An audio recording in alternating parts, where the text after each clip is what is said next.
Okay, part two. All the trusses are built, and this is how the jig works. Right here. Just set up a jig, put all the parts in there, make sure your bottom measurement from bird's mouth to bird's mouth are identical. Add a support in the center. Instead of gang nails, we're using plywood plates. And that's how you build them.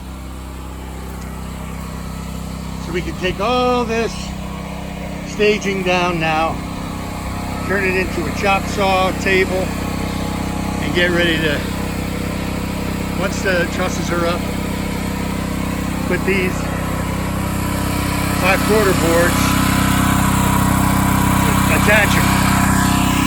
And there'll be 6 lines, each side 40 feet long. So I got 70 boards. I think I should have maybe 30 left over. All right, guys, that's part 2. And